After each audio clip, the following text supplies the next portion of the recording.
Bonjour, c'est Clémentine Portier-Kaltenbach. Bienvenue au cœur de l'histoire.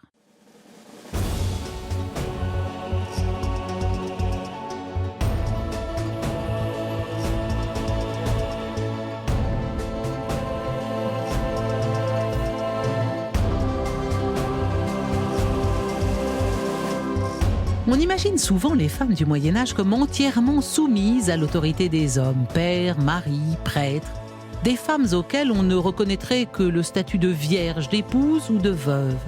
Pourtant, au hasard des chroniques médiévales, on rencontre régulièrement des femmes de toutes conditions qui échappèrent à cette domination masculine. Il y eut même des femmes chevaliers, des chevaleresses. En la matière, la seconde moitié du XIVe siècle constitue une époque charnière. L'état de guerre permanent, entraînant fréquemment le départ ou la mort des hommes, oblige les femmes à agir par elles-mêmes. En 1386, année où se déroule le fameux duel judiciaire pour l'honneur de Marguerite de Carouge, relaté dans le film Le Dernier Duel de Ridley Scott, un film qui sort en salle aujourd'hui. La chevaleresse par excellence, une certaine Jeanne d'Arc, est à 25 ans de voir le jour.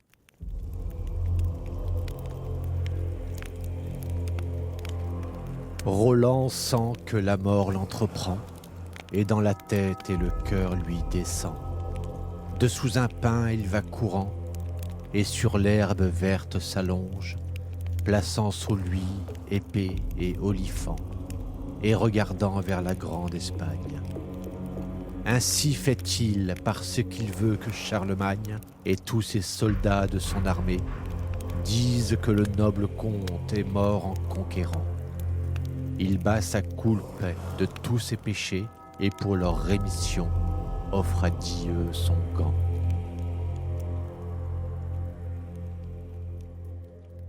Ces vers sont extraits de la chanson de Roland, œuvre du tout début du XIIe siècle. C'est dans ce texte que la femme commence à faire une timide apparition dans la chanson de geste. Une chanson de geste est une chanson qui relate, qui raconte les exploits de chevaliers. En l'occurrence, cette première femme, c'est Aude, la fiancée de Roland. En apprenant par Charlemagne la mort héroïque de ce dernier à Roncevaux, elle tombe morte, terrassée par le chagrin. Ne plaise à Dieu, à ses saints, à ses anges, qu'après Roland, je demeure vivante. Elle pâlit, elle tombe aux pieds de Charlemagne. Elle est morte sur le champ. Que Dieu ait pitié de son âme. Les barons français la pleurent et la plaignent. Donc une brève apparition aussi timide que tragique. Dans les chansons de geste qui suivent, la femme n'apparaît jamais encore que comme épouse ou mère de chevalier. Et c'est avec Chrétien de Troyes que la femme entre dans le monde viril de la chevalerie et que la littérature courtoise prend son essor. Désormais, chaque chevalier doit avoir la dame de ses pensées. Chrétien de Troyes, lui, reprend le vieux mythe celtique du roi Arthur et de la reine Guenièvre, pour laquelle le chevalier Lancelot, l'un des preux de la table ronde, éprouve un amour interdit. Lancelot accepte toutes les épreuves qu'exige sa dame, y compris de s'asseoir en armes dans la charrette d'un manant, ce qui pour un chevalier est infamant. Idem dans le roman de Tristan et Iseult, tout entier consacré à l'amour humain. Iseult est mariée au roi Marc, mais Tristan éprouve pour elle une invincible passion et se laisse mourir quand il s'en croit abandonné.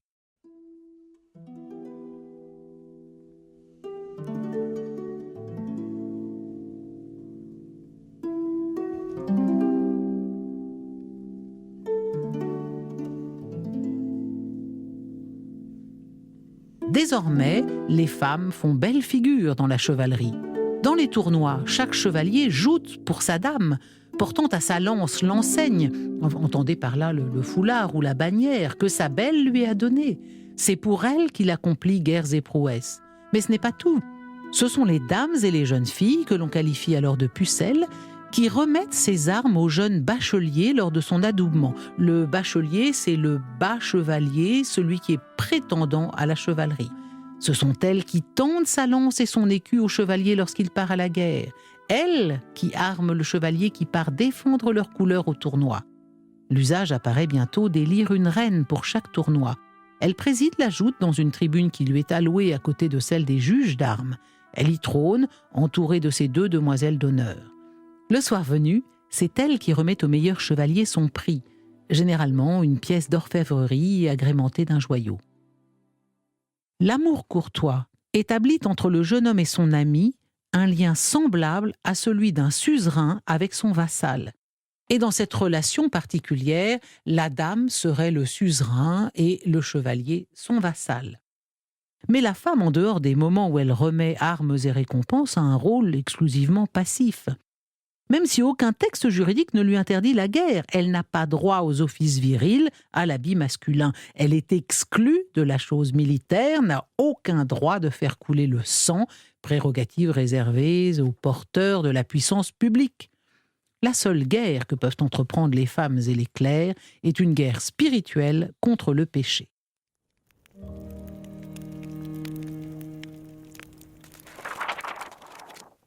À la fin du XIVe siècle, un ouvrage d'Honoré Bonnet intitulé « L'arbre des batailles » précise que si les femmes titulaires de fiefs peuvent envoyer des contingents sur le champ de bataille, en désigner les chefs et en payer les soldes, en raison de leur sexe, elles ne sauraient être contraintes à paraître sur le champ de bataille.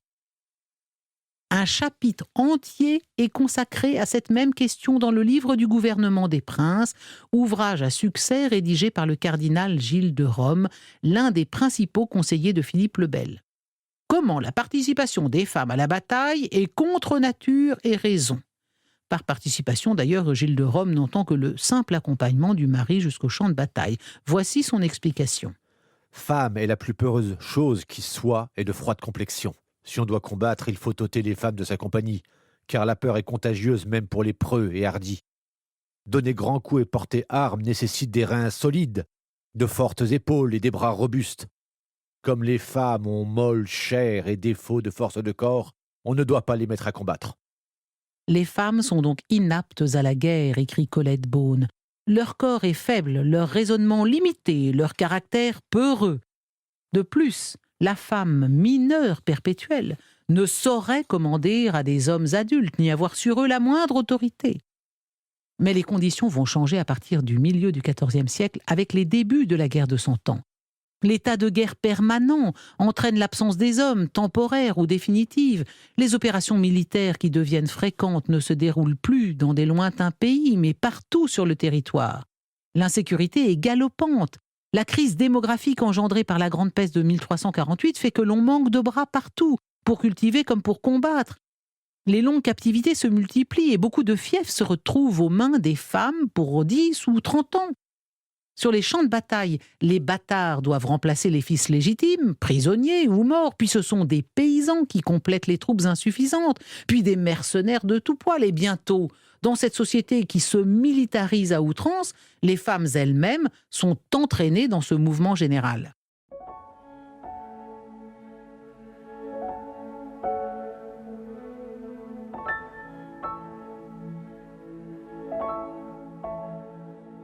Certes, l'art de la guerre est considéré comme spécifiquement masculin. Il n'est pas question pour une femme de combattre en champ ouvert, bien sûr. Mais en temps de guerre, il y a bien d'autres choses qu'une femme peut faire. Défendre les forteresses, tenir un siège, nourrir, soigner. Le rang joue ici un rôle important. On ne donnera pas les mêmes responsabilités à une princesse qu'à une fille du peuple. L'écrivaine Christine de Pisan suggère dans La Cité des Dames que les princesses et les baronnesses soient formées à la guerre dès leur jeune âge, bien qu'elles ne paraissent pas sur le champ de bataille où le combat, selon Christine de Pisan, doit rester un privilège masculin. Les femmes, écrit-elle, doivent être capables d'approvisionner les châteaux, de connaître chacun des hommes de la garnison et leurs capacités. À elles de donner courage à tous de bien faire, de maintenir l'ordre, de collecter les rançons ou de négocier les traités. Pour Christine de Pisan, en matière de guerre, il y a complémentarité entre l'homme et la femme, voire substitution si la femme est privée de mari.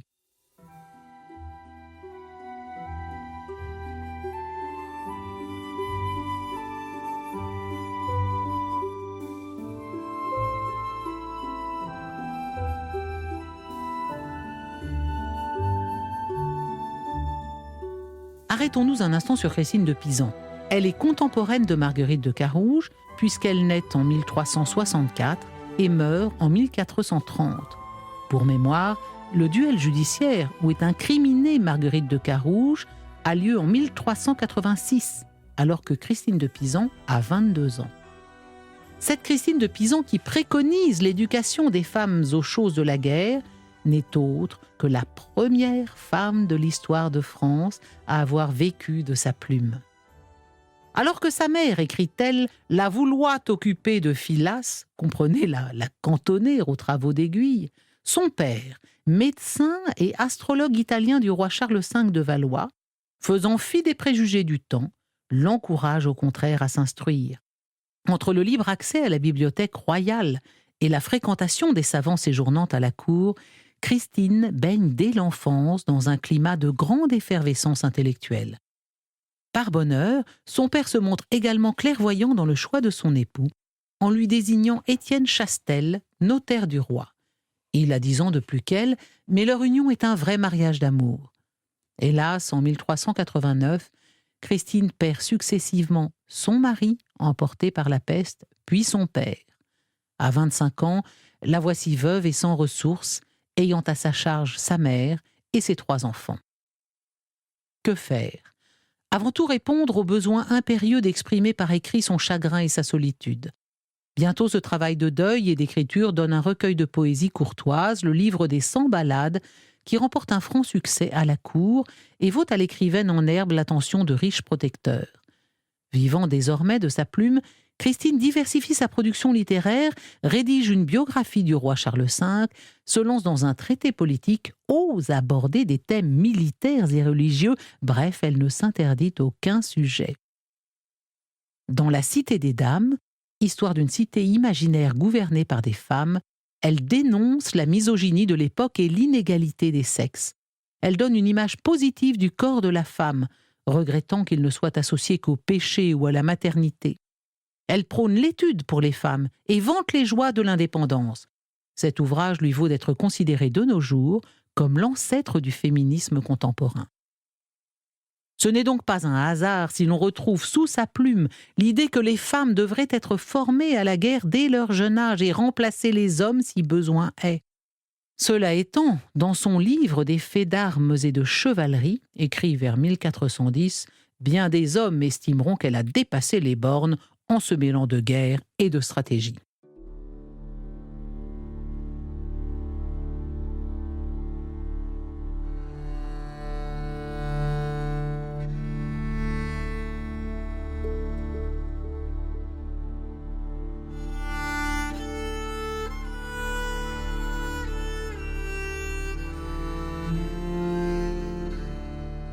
En fait, à l'époque, 2 formes de guerre peuvent susciter une sorte de participation féminine. La première forme, ce sont les croisades. Le droit de la croisade est identique à celui du pèlerinage, donc puisque les femmes ont le droit d'aller en pèlerinage, elles ont le droit d'accompagner leur mari à la croisade. Nombre de princesses ou de reines accompagnèrent leurs époux, pour ne citer qu'elles, Aliénor d'Aquitaine qui accompagne Louis VII le Pieux, ou Marguerite de Provence qui va y accompagner Saint Louis. Mais elles peuvent aussi y aller seules. Les musulmans d'ailleurs sont très choqués de voir des femmes combattre et ils accusent les chrétiens d'être tellement peureux qu'ils envoient leurs femmes à leur place. Régine Pernoud, dans La femme au temps des cathédrales, cite quelques pèlerines ayant pris les armes. Certaines n'hésitent pas à revêtir la cotte de maille, à coiffer le casque et à manier l'épée, comme les épouses des Normands de Sicile ou la margravine Ida d'Autriche, qui prendra en 1101 les armes elle-même et partira pour la Palestine. La seconde forme de participation possible à la guerre pour les femmes, c'est le siège. Siège du château dont on a hérité de la ville où l'on est né. Chacun, quel que soit son état, même l'artisan a le droit de défendre sa vie, sa cabane, son village. Car le siège est une urgence durant laquelle toutes les règles du fonctionnement social sont mises entre parenthèses. La médiéviste Colette Beaune nous parle de l'héroïsme d'une certaine Pernelle dans ces circonstances. En 1418, le château de la Roche-Guyon à la frontière de Normandie est assiégé par les Anglais. Châtelaine, Pernelle de la Rivière est veuve et mère de jeunes enfants. Son mari, Guy VI, a été tué 3 ans plus tôt à Azincourt. La forteresse, garnie de vivres et d'armes, résiste longuement. Mais quand il n'y a plus rien, les assaillants lui proposent d'épouser leur chef. Elle refuse d'épouser un traître et de mettre en danger les droits de son fils. Des mois après, quand il n'y a plus rien à manger et plus de secours prévisibles, elle négocie une capitulation qui protège la vie de la garnison et de ses paysans et quitte à pied la Roche-Guyon pour rejoindre le camp du futur Charles VII. Elle sera gratifiée pour cela, deviendra dame d'honneur de la reine Marie d'Anjou, chargée d'enseigner le chemin de l'honneur aux autres dames de la cour. De 1418 à sa mort, Pernelle de la Rivière fut érigée en modèle. Il est très probable que Jeanne d'Arc, qui a vu la reine, ait aussi rencontré Pernelle.